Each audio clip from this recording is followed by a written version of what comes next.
오늘도 말씀 안에서 함께 만나면 감사합니다. 오늘 본문의 제목을 가지고 지난주에 이어서 첫 이방 선교의 출발, 첫 선교지 급으로라는 제목으로 말씀을 나누도록 하겠습니다. 땅끝까지 예수님의 복음이 전해져야 되는데 그 전해지는 과정이 어떤 여정 속에 이루어졌는지를 보려면 사도행전을 열어봐야 됩니다. 그래서 사도행전을 때로 우리는 역사서라 그럽니다. 우리가 과거가 궁금하게 되면 그 시절에 기록된 내용들을 펼쳐보듯이 우리는 교회 역사를 생각해 볼 때 사도행전을 빼고 이야기할 수 없는 것이죠. 지금 우리가 서 있는 본문의 위치는 바울이 이 땅끝까지 복음이 전해진 일의 주역으로 등장하게 되는 시작에 서 있습니다. 특별히 그가 첫 선교 여행, 소위 1차 선교 여행을 가게 되는 시작을 우리가 보고 있습니다. 안디옥 교회로부터 두 사람 바나바와 바울이 파송을 받죠. 이때까지만 해도 아직까지는 바울이 주역의 자리에 서 있지는 않고 바나바가 주도권을 갖고 있었습니다. 그들이 성령 하나님의 보내심을 받습니다. 저마다의 성공을 향해 출항하고 꿈을 꿨던 황제의 항구로 알려졌던 실루기아에서 오직 복음과 하나님 나라를 위해 배에 올랐고 그 첫 행성지로 쿠브로에 도착한 이야기가 오늘 본문에 나와 있습니다. 그 다음 지도를 보여주시게 되면 이들이 첫 선교지로 구브로라는 섬, 그 당시에는 그 지중해 안에서 세 번째로 큰 섬 정도로 그 큰 섬에 어떤 첫 선교지의 행성지로 정했던 여러 이유들이 분명히 있었을 텐데 본문에서는 그걸 직접적으로 말하고 있지는 않습니다. 그런데 분명한 것은 그 공동체의 결정에 하나님이 함께 하셨다라는 것이고 결국 그것은 그 결정에 하나님 뜻에 부합했다라는 반증일 것입니다. 그러면서 우리가 지난주에 한번 생각해 봤던 것은 왜 구브로일까라고 할 때 적어도 이것은 상식적인 결정이었다라는 것이죠. 왜냐하면 안디옥 교회, 곧 이 두 사람을 파송하는 교회의 개척 멤버가 구브로 출신들입니다. 그리고 지금 선교사로 보냄받고 있는 바나바가 그 주도권을 갖고 있던 그 당시에 그 바나바가 구브로 출신의 사람입니다. 그러면 적어도 첫 선교지 여정을 정하는 데 있어서 앞으로 어떤 여정이 펼쳐질지 모르는 불확실 속에서 그래도 좀 익숙한 곳을 선택하는 것은 지극히 상식적인 겁니다. 조한의 교회가 첫 선교지를 정하면서 말레이시아를 선택했던 이유가 뭡니까? 거기에 이재영 선교사님이 계셨기 때문입니다. 아무도 없고 누구도 없다면 사실 우리가 그곳에 갈 사실은 판단하기 쉽지 않았을 겁니다. 또한 그 여정을 가만히 보게 되면 그런 면에서 보게 되면 첫 선교 여행의 이 첫 행선지를 좀 더 익숙한 곳에서 시작하게 하신 하나님의 배려를 보게 됩니다. 안디옥 교회가 처음부터 야 우리 시간도 별로 없는데 저 로마 본진으로 들어가자. 우리 그 신 하나님이 도와주실 것이다. 성령으로 못할 일이 뭐가 있냐 하면서 무리들을 선동해가지고 적군 앞으로 했던 게 아니라는 것이죠. 그 당시 안디옥 교회가 분명히 간절히 기도하면서 걷는 걸음이긴 하지만 왜 불안함이 없었겠어요?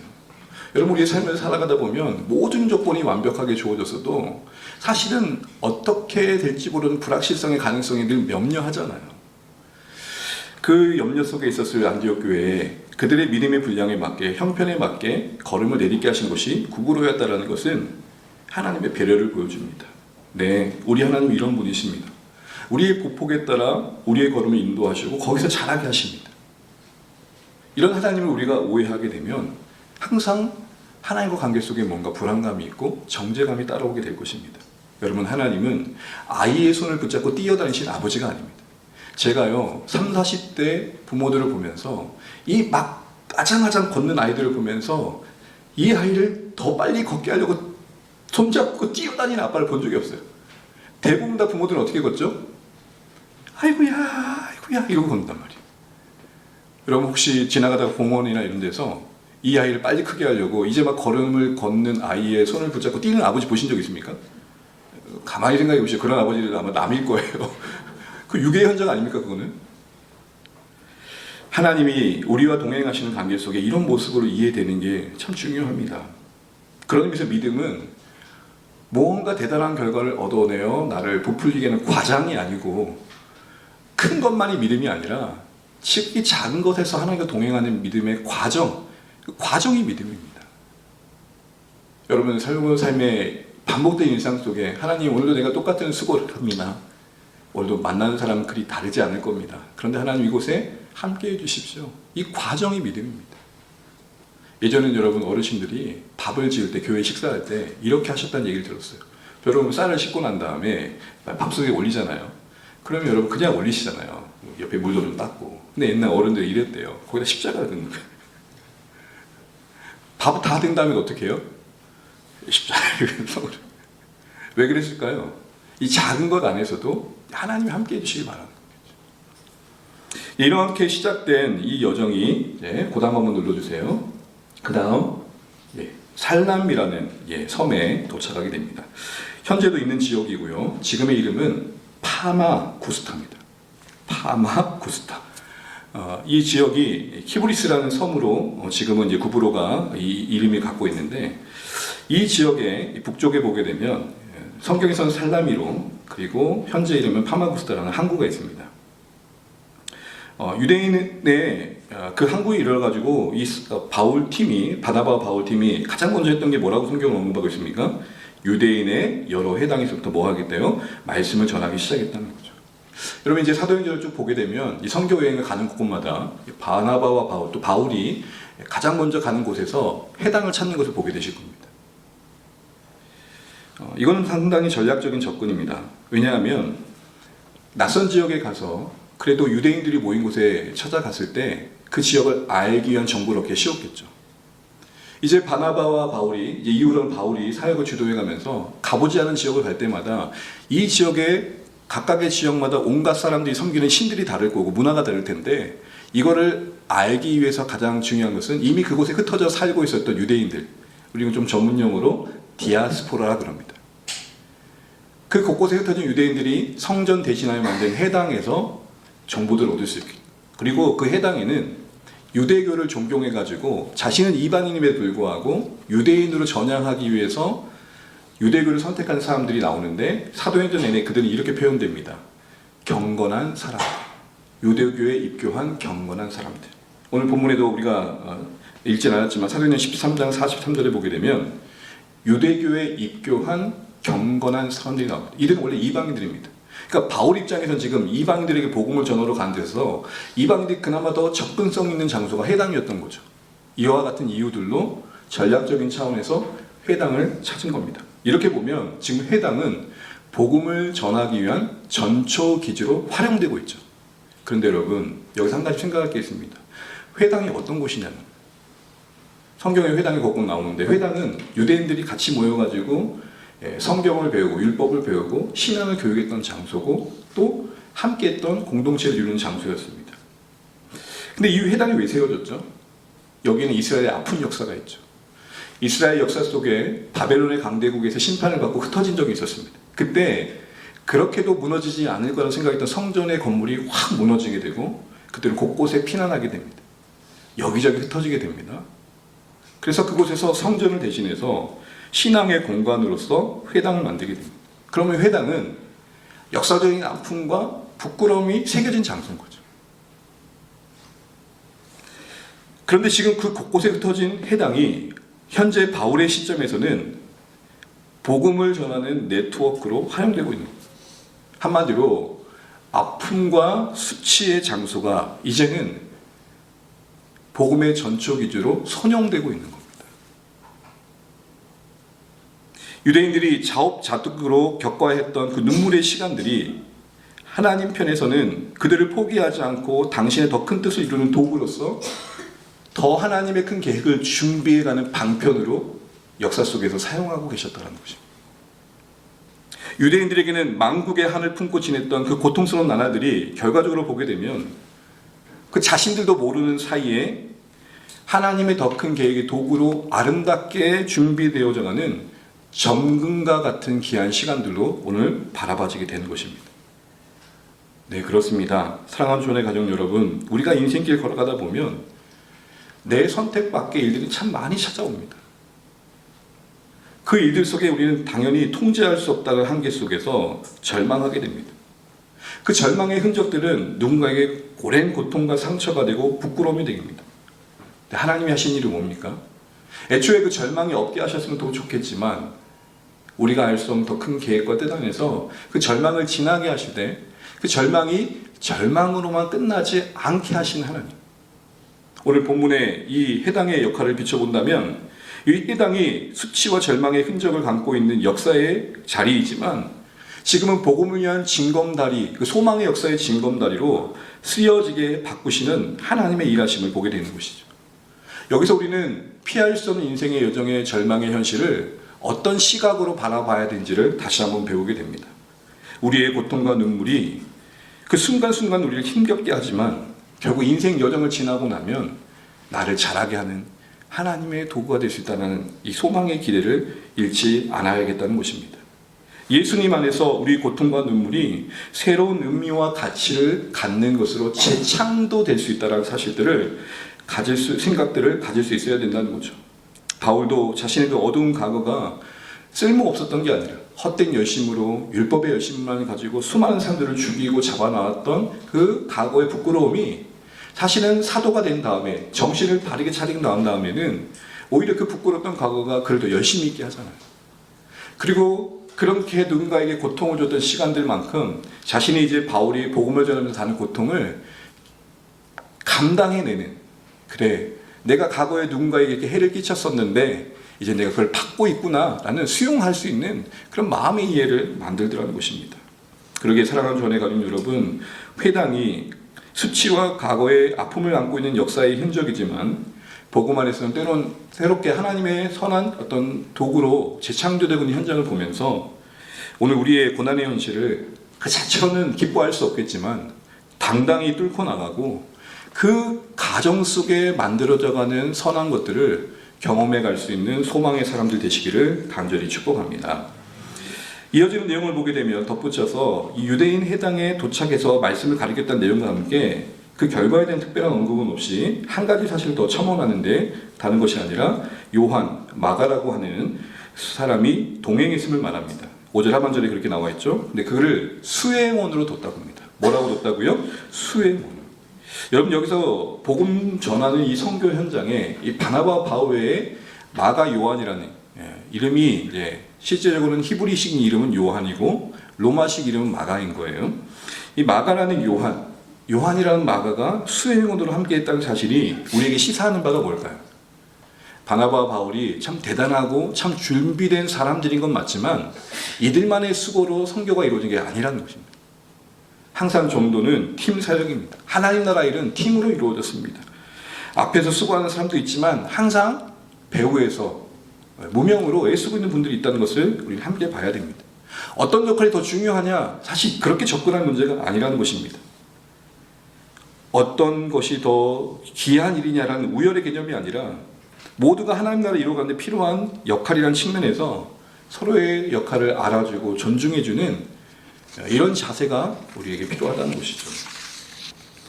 요한이 사실 어떤 일을 감당했는지 성경은 언급하고 있지는 않습니다. 그러나 이 수행원이라는 단어에서 예측할 수 있는 게 있습니다. 이 수행원이라는 단어는 그 당시에 어떤 의미의 단어였냐면 헬라어로 그 당시의 성경의 언어로 휘페 레테스였는데 휘페는 맘먹 아래에서 레테스는 노젓는 사람. 그러니까 배를 그려보면 선장이 방향을 정하고 가고자 하는 길을 정할 때 이 배가 기동을 하려면 배 아래에서 노젓는 사람들이 함께 수고를 해줘야겠죠. 그 단어가 바로 뭐냐? 히페레테스고 수행원으로 번역된 것입니다. 그러니까 단순히 보조하고 조수한다는 게 아니라 선장이 가고자 하는 방향으로 그 일이 실행될 수 있도록 현장에서 수고하는 사람들, 그게 바로 수행원입니다. 그러면 마가 요한이 바나바와 바울과 함께 수행원으로 했다는 것은 본격적으로 복음을 전하는 현장에서 말씀을 가리키고 전하는 것은 바울과 바나바가 했을 겁니다. 그런데 이게 이루어질 수 있도록 어떤 여러 다양한 상황들을 만들어가는 데는 실무는 요한이 있다는 거죠. 여러분 우리도 이제 말레이시아 여행 갔지만 가서 우리가 뭔가 복음만 전하는 게 아니잖아요. 이 일을 위해서 비행기 티켓팅을 해야 되고 숙소를 정해야 되고 아침은 뭐 먹고 점심은 뭐 먹고 저녁은 뭐 먹고 이 시간들을 어떻게 보낼지 여정을 짜야 되잖아요. 그거 전혀 없이 단순히 말씀 전한 것만이 전도라고 볼 수는 없는 거죠. 무슨 말입니까?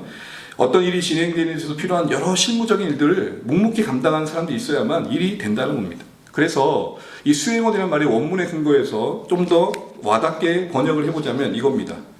한번 기차님 따라해 주세요. 보이진 않지만 움직이게 하는 사람. 이런 사람들을 볼 줄 알아야 됩니다. 앞에 서서 이야기를 하고 무언가를 주도하는 사람들은 보이지 않지만 움직이게 하는 사람들을 놓칠 때가 많아요. 그러니까 이런 말 하는 거 아닙니까? 자신만의 노력으로 무언가 얻어진 것처럼 나 아니면 어쩔 뻔했냐고. 내가 잘하니까 이 정도의 결과를 얻은 거라고 지분을 따져요. 여러분, 누군가 어떤 목사님이 이런 말씀하신 거 들었어요. 좋은 목회자가 된다는 건 그 사람만의 몫이 아니라 좋은 성도도 있을 게 가능한 거다. 저는 100% 동의해요. 목사라는 한 사람의 인격이 아무리 탁월하고 준비되었다 하더라도 함께하는 사람들이 그 어떤 방향을 함께 가지 못하면 그 목회자가 영향을 하기 어려운 거죠. 또 목회자가 아무리 부족해도 함께하는 분들이 그 목회자의 부족함을 감싸 안아주고 성장하도록 돕고 기다려주고 품어줄 때 그 목회자는 그 자기 시력 이상의 것들을 만들어내는 것이죠. 보이지 않지만 움직이게 하는 사람을 볼 줄 아는 것, 이게 우리에게 있어야 할 시선입니다. 숨겨진 곳에서 묵묵히 기도하는 분들을 생각하셔야 됩니다. 어떤 일이 진행되었을 때 그 일을 위해서 모르게 남모르게 수고한 분들의 소중함을 알아줘야 우리는 서로를 기이 여길 것입니다. 좀 더 확장해 보면 주안의 교회는 오늘 히페레테스라는 자세로 사역을 감당해야 될 줄 압니다. 히페레테스가 뭐라고요? 단순히 애쓰는 게 아니라 선장이 정한 방향으로 노젓는 사람들이에요. 우리의 선장은 누구예요? 예수 그리스도. 교회의 머리는 예수님이세요. 머리라는 것은 대표성을 갖고 다스리신다는 의미예요. 그럼 예수님의 다스림을 받는 교회가 사역을 한다는 것은 우리가 원하는 것을 그냥 하는 게 아니라 우리 교회에게 하나님께 원하신 게 뭘까? 이 땅의 교회에 원하신 게 뭘까를 바로 알고 그 방향을 잡는 게 중요해요. 그러니까 우리가 뭘 하고 있냐보다 더 중요한 것은 하나님이 이걸 하길 원하셔? 이게 더 우선된 질문인 것이죠. 그리고 그 명령을 따라 묵묵히 수행하는 공동. 그래서 여러분, 우리가 연초 첫 예배 때 4가지 키워드를 말씀드렸죠. 여러분 기억하십니까? 첫 번째가 뭐죠? 무견. 두 번째 의연. 세 번째 시험에 들게 하지 마옵시고. 무견, 의연, 초연, 향연. 오늘 이 수행원은 무견의 관점에서 볼 필요가 있어요. 묵묵히, 그게 옳기 때문에, 그게 마땅히 해야 될 일이니까 결과와 상관없이 순종해 가는 것이죠. 우리 주안의 교만이 아니라 하나님 나라를 이루어가는 모든 교회가 그런 자리에 있다는 것을 알아야 됩니다. 여러분, 한국 교회가 많이 욕을 먹는 것 중에 하나는 이런 공교열성을 상실했기 때문이라고 많은 분들이 얘기합니다. 이런 거예요. 어렵게 생각하지 마시고 우리 교회만 잘 되면 되지 뭐 남은 게 무슨 문제가 있어, 이렇게 생각하는 거예요. 어떤 사이즈를 갖는다는 건, 규모를 갖는다는 건 그만큼의 책임감이 주어지는 거겠죠. 공공성이라 그럽니다. 그 사람의 선택과 그 단체의 방향은 많은 사람들에게 영향을 준다는 거예요. 그걸 알고 더 선한 영향을 끼칠 수 있는 판단을 스스로 하는 게 지혜로운 거겠죠. 사실은 한국교회 가만히 보게 되면 어려운 형편의 교회가 더 많아요. 그냥 몇몇 교회들의, 이름 있는 교회들의 때로는 이탈과 잘못된 방향들이 우리를 아프게 하는 거죠. 최근에 참 반가운 소식을 들었습니다. 서울에 있는 어떤 교회가 40몇 주년인가요? 하여튼 기념식으로 건물을, 그동안 모아둔 재정을 가지고 건물을 새롭게 짓기로 했다가 방향을 틀어서 그 큰 금액을 이웃 교회를 돕는 데 썼대요. 그래서 50교회를 선정하고 각 교회마다 1억 원씩을 주고, 그 교회 선정했을 때는 정말 해보려고 하는데 어려운 교회들, 거의 심폐소생이 필요한 수준의 교회들을 찾아가지고 도와줬다는 거예요. 여러분, 1억이면 적은 돈 아니잖아요. 자신들의 교회에 건물을 지으려고 했던 선택을 포기하고 오히려 더 전체를 살리는 선택을 한 거예요. 이걸 아프리카 말로 뭐라 그러냐? 우분투 그러는 거예요. 우분투. 좀 들어보셨죠? 우분투란 말이 뭐예요? 네가 살아야 내가 산다. 우리가 살아야 내가 산다. 좀 더 직접적으로 얘기하자면 당신 때문에 내가 삽니다. 이 말이 왜 유행하게 됐습니까? 바로 남아프리카 흑인 첫 대통령인 만델라 대통령이 그 골이 깊어져 백인과 흑인의 인종차별로 갈기갈기 찢긴 그 나라를 통합하기 위해서 썼던 단어거든요. 무조건 용서해도 안 되겠지만 그렇다고 무조건 정의를 외치면서 심판하는 게 답이겠느냐. 우리가 함께 공존해야 산다. 그래서 나온 게 뭐냐? 우분투였고, 이 발상 위에 더 발전적인 방향을 제시했던 겁니다. 이런 철학과 기조가 있어야 같이 사는 거죠. 강단에서 직접적으로 말씀드리기는 어렵지만 여러분, 지금 일어나는 국제정서를 보십시오. 우분투와는 전혀 멀지 않습니까? 당신들이 살아야 우리가 삽니다가 아니라 니를 죽어야 내가 산다는 시간입니다. 이게 하나님 나라의 가치관에 맞나요? 다시 돌아와서 주안의 교회도 작지만 이런 마인드를 가지셔야 됩니다. 우리가 어려워서 뭘 해요? 아니요. 우리의 규모에 맞는 헌신을 하셔야 돼요. 나눔이 있어야 돼요. 우리 교회가 한국교회에 걱정할 만한 사이즈는 분명 아닙니다. 아마 웃을 거예요. 주안의 교회, 한국교회에 걱정하고 있다면. 그럼 이럴 거예요. 당신들이 걱정하시면 될 것 같은데요. 우리 지금 사이즈를 얘기하는 게 아니잖아요. 한국교회 한 공동체로서 이 한국교회가 더 건강한 방향으로 가는 게 우리가 사는 거 아닙니까? 시대적인 일이지만 우리 교회 성도들 가운데 그런 분 계시면 최근에 제가 이번 주에 목사님 그 전 땡땡 목사님들이 죽겠어요. 우리 친척이 그분 때문에 교회를 안 나간대요. 그럼 여러분 그분 목사님 없어지면 해결될 문제입니까?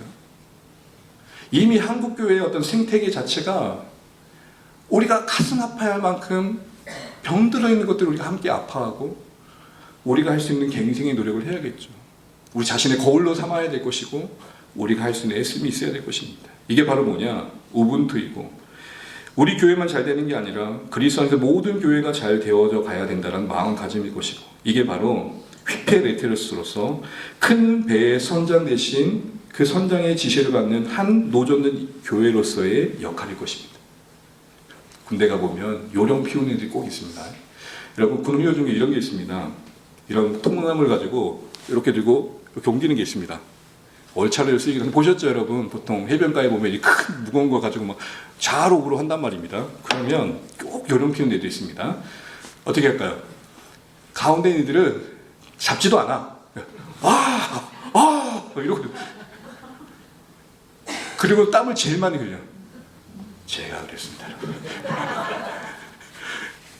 땀을 제일 많이 흘려. 생생내기 좋아요. 제가 여러분 땀이 많잖아요. 군생활 편했던 것 중에 하나가 뭐냐면 푸시업 2개만 해도 땀이 나. 그러니까 너무 열심히 하는 것처럼 보이잖아요. 그러니까 조교가 열해. 땀 많은 것도 유익할 때가 있습니다. 사랑하는 주안의 가족 여러분, 우리가 비록 작은 노젓는 자리에 있지만 큰 선장 되신 주님의 마음을 아는 수행원으로서 휘페레테스해 가시길 간절히 축복합니다. 그리고 나서 이어진 내용을 보면 이제 온성 가운데 지나 바보로 가게 됩니다. 한 번 더 눌러주세요. 여러분 여기 바보라는 섬이 나오는데 번역이 바보로 되어 있지 원래는 파포스입니다. 지금도 이름이 파포스예요. 지금 구브라는 섬이 키브리스라는 나라의 이름을 갖고 있고 지금 그 땅이 반으로 쪼개져 있습니다. 제가 사진을 준비하지 못했는데 그래서 남쪽 쪽은 그리스 영역이고 유럽 영역에서 다 되어 있고 북쪽은 터키 영역이 똑 나눠져 있어요. 그만큼 그 섬이 갖는 어떤 다양성이 있는 거죠. 어떤 한 민족만이 주장할 수 없는 다양한 민족의 역사가 누적되어 있는 곳이 어디냐? 구브로이고 키프리스예요. 그런데 이 섬을 보게 되면 북쪽 아까 내렸던 살라미에서 끝자락에 바보로 가겠네. 이 바보가 행정 도시였어요. 바보니까 죄송합니다. 파포스가 행정 도시였어요. 그러니까 아마 바울과 바나바와 바울은 거기를 궁극적인 목적으로 삼았던 것 같아요. 그런데 이 북에서 동까지, 북에서 끝에까지의 자리가 180km 정도 돼요. 한 25km 정도 하루에 걷는다면 7일 정도 걸리는 거리예요. 한번 생각해 보십시오. 만약에 살라미에서 바보로 가는 것 자체가 목적이었다면, 그냥 가는 것만 목적이었다면 배 타고 가는 게 빨랐을까요? 걷는 게 더 빨랐을까요? 배 타고 가는 게 빨라요. 그런데 어때요? 도보로 갔다는 게 뭘 보여주는 걸까요? 그 여정이 단순히 가기 위한 게 목적이 아니라 가는 곳곳 주요 성읍에서 복음을 전하기 위해 했던 것이죠. 다시 말해 도보로 가느냐 배로 가느냐의 선택에서 도보로 가는 선택을 한 이유는 뭐 때문이었다? 복음 때문이었다. 여러분 여기서 중요한 거 한 가지를 다시 한번 생각해 보게 됩니다. 오늘 바울과 바나바는 선교 그 여행팀은 복음을 위해 여행하고 있는 거지 여행한 김에 복음을 전한 게 아니에요. 별 차이 없어 보이지만 여기서 인생관이 달라지는 거예요.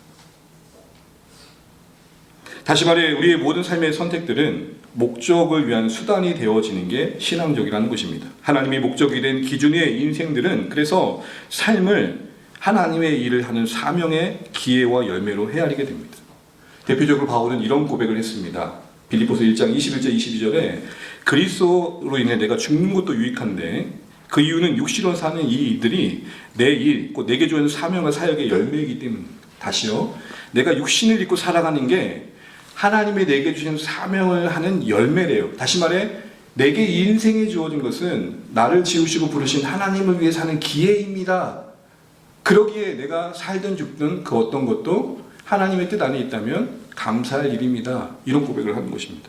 여러분, 저는 바울의 이와 같은 고백에서 목적을 하나님께 둔 인생의 여유를 봐요.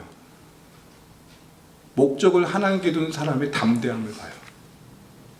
이 땅에서 우리가 어떻게 비춰지냐에 목숨을 걸게 되고 그게 목적이 되면 이렇게 고백하기가 쉽지 않을 것 같습니다. 목적이 하나님께 있을 때 인생의 성공이 그를 타락시키지 않습니다. 목적이 하나님께 있을 때 실패가 그를 쉽게 흔들지 못합니다.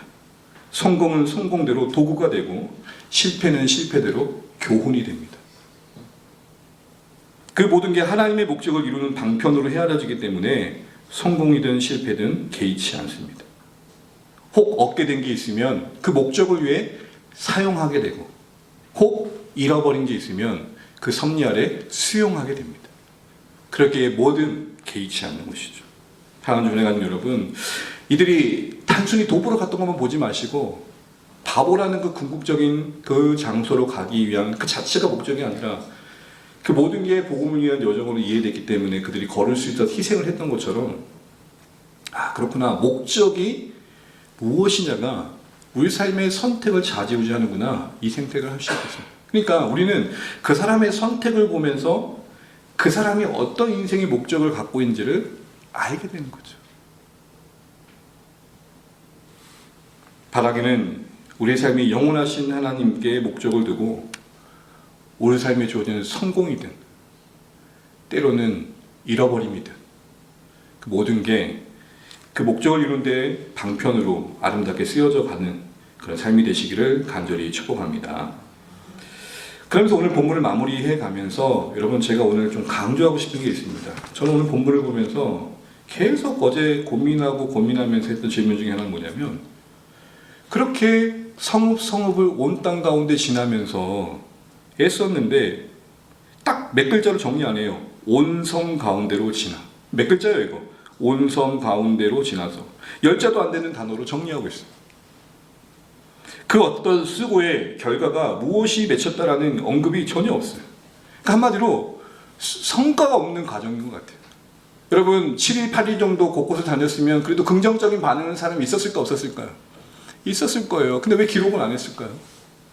그리고 내용을 보게 되면 결과적으로는 성과 없이 끝난 것처럼 보여요. 그런데 그렇게만 볼 수 없는 이유가 뒤에 보시게 되면 2차 전도여행 때 바나바와 마가가 구브로로 와요. 왜요? 구브로에 교회가 세워졌죠. 그 교회는 언제 세워졌던 거예요? 지금 이때 세워졌던 거예요. 그러면 열매가 있었다는 거 없었다는 거예요? 있었다는 거예요. 근데 왜 언급하지 않죠? 마치 내용을 읽다 보면 구브로에서의 사역, 그 큰 섬에서의 사역은 단지 한 사람의 회심만을 이야기하고 있다는 데서 우리는 의문을 갖게 돼요. 마치 그 한 사람만 열매인 것처럼 보여져요. 실제로 보세요. 이 구브로 큰 섬에서 회심했던 사람은 딱 한 사람밖에 없어요. 누구죠? 총독 서기오 바울이에요. 잘 준비된 사역자였던 바울이 선교를 시작했으니까 혁혁한 성과를 거둘 것이라는 기대를 갖게 된다고, 기대감을 가지고 볼 때 너무 실망스러운 결과예요. 그럼 구브로 섬이 제주도 섬이 5배래요. 그러면 엄청 큰 섬이죠. 제주도 큰 섬인데 그 5배 되는 큰 섬에 사람들을 만났을 때 복음을 거부하는 사람도 있었지만 분명 긍정적인 반응도 있었을 건데, 왜 성경은 마치 그 큰 섬에 돌아온 사람은 한 사람인 것처럼 얘기하는 거예요? 희한하지 않아요? 왜 성경은 서기오 바울 그 총독 한 사람만 믿었다라고 기록하고 있을까요? 이걸 우리는 어떻게 이해해야 될까요? 단지 로마 총독 서기오 바울 한 사람의 회심만을 기록하고 있는 누가의 의도는 뭘까요? 그 의도를 이해할 때 우리는 이 본문에서 중요한 교훈을 얻게 될 거라 생각합니다. 그걸 찾아가기 위해서 몇 가지 좀 생각해 볼 것은, 일단 우선 공교롭게도 복음을 전하는 사도의 이름은 바울이고 그 복음을 듣는 사람의 이름도 바울이에요. 바울이 바울에게 야, 이거 뭔가 좀 희한하지 않습니까? 우연이라고 보기에는 좀 약간 뭔가 하나님의 뭔가 세밀한 간섭하심인 듯합니다. 또 하나는 앞서 말씀드린 것처럼 이 구브로 섬 자체가 첫 행성지인데, 이 섬은 그 주변 지중해 여러 나라들의 민족의 역사와 맞물려 있어요. 한마디로 말하면 어느 특정한 민족만이 주장할 수 없는 지역이라는 것이죠. 다시 말해 그곳에는 이미 그 주변 모든 나라의 역사와 문화가 교차를 이루고 있는 자리라는 말입니다. 교통의 요지로도 중요해서 유럽과 아시아와 아프리카에 연결짓는 자리예요. 그러니까 이 구브로는 정말 상징적인 의미로 뭐예요? 글로벌한 도시, 글로벌한 섬. 첫 행성지로 이런 상징성을 갖는 섬에 가게 하신 게 우연일까요? 정립해보면 구브로는 단순한 섬이 아니라 앞으로 바울이 여정 속에 방문해야 할 모든 나라들을 미리 경험하는 곳이고, 그리고 또한 그 첫 행선지에서 돌아온 사람이 마침 로마의 가장 고위 관리 중에 하나인 서기오 바울이라는 한 사람이었다는 사실의 이 연극은 우리에게 어떤 교훈을 줄까요? 이렇게 정리해 볼 수 있을 것 같습니다. 앞으로 곳곳에 방문하게 될 때 누구를 만나든 어떤 사람을 만나든 간에 이 서기오 바울 한 사람이 돌아온 가치를 잊지 말라는 거 아니겠습니까? 전 이렇게 표현하고 싶습니다. 바울에게 지금 전도의 그 첫 시작에 강조하는 건 엄청난 대박을 꿈꾸게 하신 게 아니라 얼마의 사람이 돌아오든 간에 한 사람 한 사람을 향해 진심을 다하는 사역의 본질을 가르쳐주고 계신다는 겁니다. 숫자의 성과가 아니라 한 영혼의 복음의 가치, 한 영혼을 복음의 관점에서 볼 때 갖는 그 가치를 상기시켜주고 있다는 것이죠. 그렇게 볼 수 있는 게 앞서 말씀한 것처럼 회심하게 된 이 총독 서기오 바울은요, 사도행전 내에서는 가장 고위 관리입니다. 회심한 사람 중에. 그리고 총독이라 하면 로마의 큰 제국의 가장 고위 관리 중에 한 사람이기 때문에 로마를 상징하기도 합니다. 그에게는 주라고 고백할 수 있는 사람은 황제밖에 없었습니다. 그런데 예수님을 믿었어요? 회심했어요? 주가 바뀐 거죠. 그가 예수님을 믿고 회심한 것은 그러기에 장차 앞으로 바울이 지중해 곳곳을 다니면서 그 곳곳의 지역을 다니면서 복음을 전할 앞으로 만날 사람들이 주께로 돌아오는 것을 미리 기대하게 하는 상징적인 사건이었던 것입니다.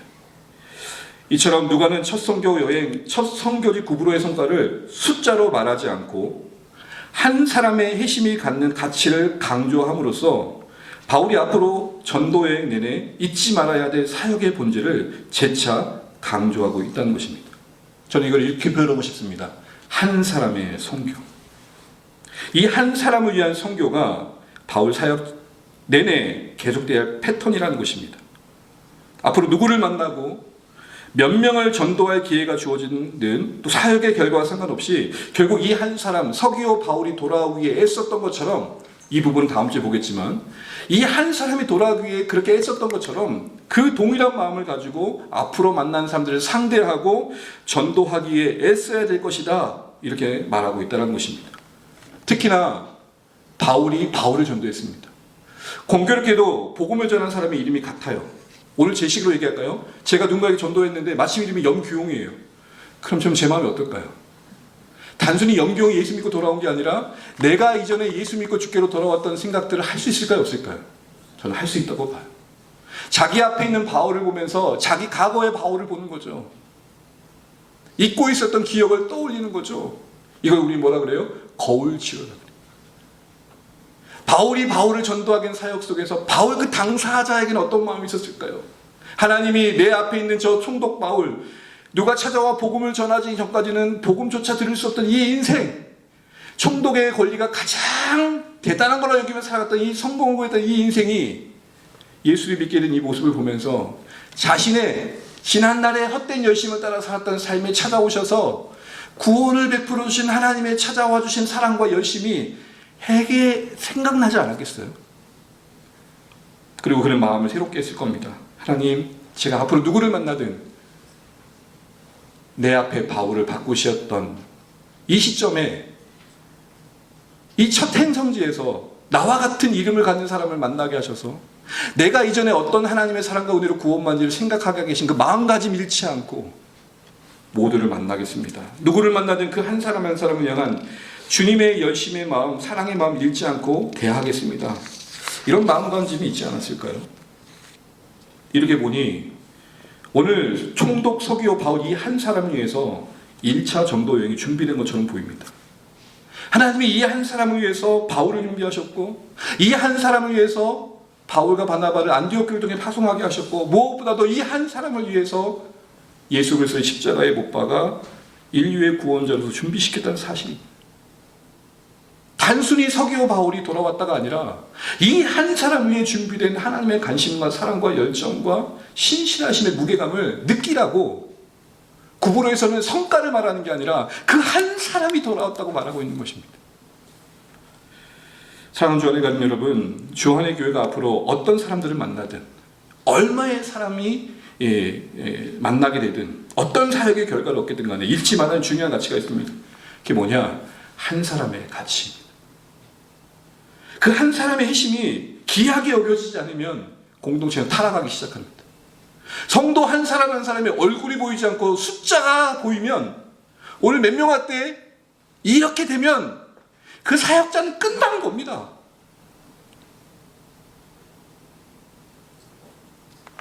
주님께서 이 세상에서 나 혼자 있었다 하더라도 동일하게 십자가에 지셨을 그 사랑을 안다면, 누가복음 15장 말씀처럼 잃어버린 한 영혼을 위해 찾아가시는 그 열심을 양 한 마리를 찾는 모습으로 보여주셨던 그 마음을 안다면, 한 사람 한 사람을 향한 진심을 다하는 교회가 되어야 할 것입니다. 바로 그 한 사람을 위해서, 성도 한 사람을 위해서, 우리 자녀들을 위해서, 여러분의 가족들을 위해서, 주께로 돌아와야 할 사랑하는 여러분들이 기다리고 있는 그분들을 위해서 주 안에 교회가 있다는 것을 잊으시면 안 됩니다. 우리끼리 잘 먹고 잘 지내다고 있는 게 아니라 주께로 돌아와야 할 그 한 사람 때문에, 그리고 여러분 한 분 한 분 때문에 주 안에 교회가 있는 것입니다. 그래서 제가 드리고 싶은 말씀은 뭐냐? 우리가 비록 규모는 작지만 주 안에 교회를 향유하시길 바랍니다. 이 안에서 주시는 말씀을 누리시고, 이 안에서 만나는 관계 속에 성도의 교제를 누리시고, 우리가 할 수 있는 복음의 사역에 함께 하시길 바랍니다. 주 안의 교회가 여러분 한 사람을 위해 주어졌기 때문입니다. 누리십시오. 교회 안에서 누가 목소리가 큽니까? 간혹 교회 안에서 목소리가 누가 크죠? 기여하는 바가 많은 사람들. 그러면 안 됨에도 불구하고 나름 헌금 많이 한다는 사람들이 목소리가 커요. 그러면 안 된다는 겁니다. 여러분의 한 사람의 무게가 다르지 않다는 겁니다. 한 사람의 진심인 교회가 주 안의 교회 되었으면 좋겠습니다. 이를 위해 구체적으로 할 수 있는 게 뭐가 될까요? 우리 곁에 다가갈 그 한 사람을 놓치지 마십시오. 전도 대상자를 구체적으로 품고 있는지가 점검되시면 좋겠습니다. VIP라는 용어를 굳이 안 써도 되겠지만, 그래도 정말 주께로 돌아오길 원하는 그 한 사람을 품고 기도하는 게 지금도 계속되고 있는지를 돌아보십시오. 또한 누군가가 믿음의 뿌리를 내릴 때까지 끝없는 관심을 가지고 쉽게 포기하지 않는 사랑으로 그의 성장을 돕고자 하는 교회인지를 돌아봐야 될 것입니다. 각인의 형편과 상황에 따라 속도를 조정할 줄 아는 여백이 있는 교회여야 합니다. 우리는 교회에서 보낸 시간이 그렇게 많지 않습니다. 대부분의 많은 시간은 일상에서 보내고, 그렇게 일상이 신앙의 자리가 되어야 됩니다. 그럼에도 불구하고 교회에서 요구되는 시간과 사역 때문에 내 일상이 파괴된다면 그거는 은발난상. 우리의 일상의 스케줄이 존중돼야 됩니다. 물론 헌신해야 되고 수고해야 됩니다. 그런데 교회가 일상을 빼앗는 사역들을 너무 많이 계획하면 안 될 것 같습니다. 분별과 조율이 필요합니다. 믿음의 성취보단 믿음의 그 각인의 여정을 존중해 줘야 됩니다. 이건 구체적으로 이런 질문을 하는 겁니다. 왜 아직도 안 변하노? 교회 온 지가 몇 년인데. 이게 아니라 여기까지 와서 저분에 안에서 변한 게 뭐지를 보셔야 돼요. 안 된 것만 보는 게 아니라 그런 중에도 그 인생 속에 한 걸음 내딛게 하신 선한 것을 보셔야 됩니다. 그게 한 사람의 진심인 교회 아닐까요? 결석하고 이탈하고 때로는 아무 말도 안 하는 침묵을 문제로 삼고 단정하고 규정하기보다는 그걸 읽어낼 때 공동체는 서로에게 저거는 우리에게 기도하라는 신호구나, 더 잘 돌보고 섬기라는 신호구나를 볼 수 있는 감수성이 필요합니다. 실패에도 머물 수 있는 품과 같은 공동체가 돼야 되고, 누군가 신앙의 후퇴를 하고 있다면 정죄가 아니라 돌봄의 요청으로 해석할 수 있어야 됩니다. 얼굴만 아니라 그의 이름과 이야기를 기억하는 교회여야 합니다. 눈에 잘 보이지 않는 분들을 놓치지 않아야겠죠. 카톡방에 계시지만 공동체 예배에 말할 수 없는 사연 때문에 못 오신 분들 계십니다. 그러면 우리는 안 오는 사람으로 볼 게 아니라 많은 시간이 필요한 분이구나. 조용히 헌신하신 분들을 보며 그 수고를 잊지 않으셔야 됩니다. 눈에 띄게 기여하는 사람만 보면 안 됩니다. 그럼 여러분 이단에 넘어가 계시고요. 여러분 이단들이 교회를 삼킬 때 신천지가 쓴 전략 중에 하나가 뭔지 아세요? 교회에서 열심을 내는 거예요. 또 주도권을 잡는 거예요. 그리고 힘을 갖는 거예요. 나중에는 목사를 쫓아내는 거예요. 왜 교회가 거기에 넘어질까요? 사람을 볼 때 열심만 보는 거예요. 열심 이전에 중심을 봐야 되고 그의 인생의 신실함을 봐야 되죠. 무엇을 했느냐라는 규모적인 평가보다는 함께 잘하고 있냐가 바라봐요. 여러분 어떠세요? 4년 5년 정도 지나고 있는데 개척 나오실 때 함께 하셨던 사랑하는 주안의 가족 여러분, 제가 여러분 볼 때 좀 잘한 것 같습니까? 아니면 좀 약간 조금 부족하고 뼈 떨어지게 보고 저 사람 이렇게 성질내나 뭐 그런 거 느끼십니까? 우리 안에 하나님 나라가 이루어지고 있는지를 볼 줄 알아야겠죠.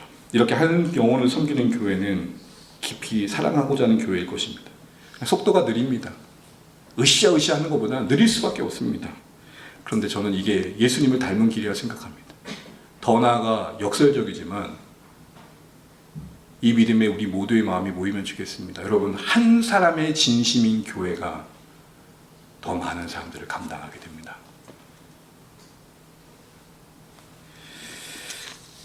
너무 신중하셔서 재밌는 이야기로 설교를 마치겠습니다. 고단 화면 보여주시면 여러분 응답하라 1988을 기억하고 계십니까?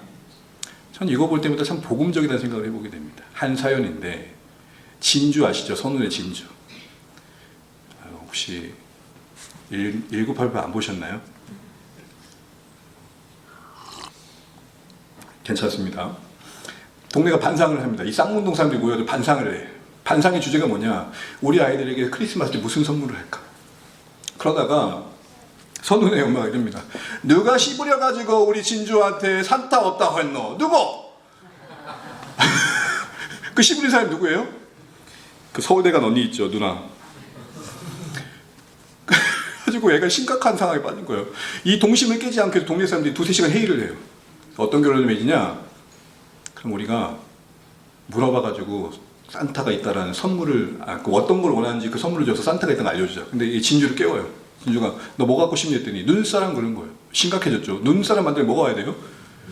근데 뉴스를 보니까 눈이 온대. 근데 큰일 났어. 예상대로 눈이 안 오는 거예요.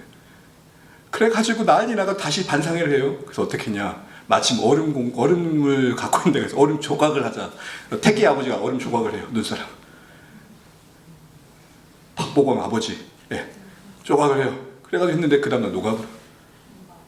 진주가 못 봐요. 근데 진주 오빠가 다들 여기서 왜 그러세요? 라고 잠그리 깨서 하더니 아야 진주가 산타 선물 받고 싶어서 눈사람 받고 싶다고 했는데 눈사람이 녹아가지고 큰일 났시야. 그랬더니 그래요? 진주가 말하는 눈사람 그 다음은 눌러주세요. 아이스크림인데. 그래가지고 사건 해결됐어요. 여러분 이걸 들으면서 오늘 설교의 교육은 아이스크림이다. 그러면 안 돼요. 이 한 아이의 동심을 깨우지 않기 위해서 온 동네 사람들이 쓰고 이게 가능한 일이에요? 이게 현실적인 걸까요? 아프리카 소금 많이 들어보셨죠? 한 아이가 자르려면 온 마을이 필요하다는 걸 실천하고 있잖아요. 그 한 아이를 어떻게든 아름답게 자라게 하려고 주안의 교회가 이런 공동체 되기를 소원합니다. 한 사람을 어떻게 세워보기 위해서 효율을 뛰어넘어 무한 기다려줄 줄 아는 공동체. 그 여정 속에 때로는 띠리리리리리리리 후퇴하는 것 같아도 그 후퇴 속에서 일하신 하나님이 더 선하신 걸 보여줄 줄 아는 공동체.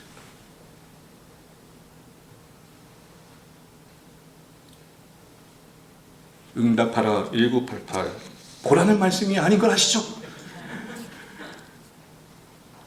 이 한 아이를 지키기 위해 동네 사람들이 애썼던 이 마음가짐이 오히려 교회 안에 더 있어야 된다 이 말인 것입니다.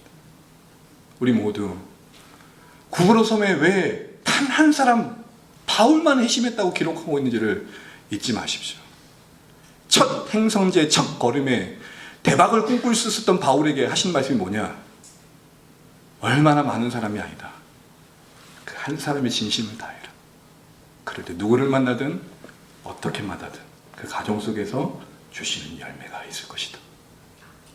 이 한 사람이 우리에게 이 시간 떠올리시면 좋겠고, 우리 서로가 서로에게 그런 한 사람의 진심을 다하는 다가감과 찾아감으로 주 안의 공동체가 이 시대에 하나님의 일에 복된 교회 되기를 간절히 축복합니다.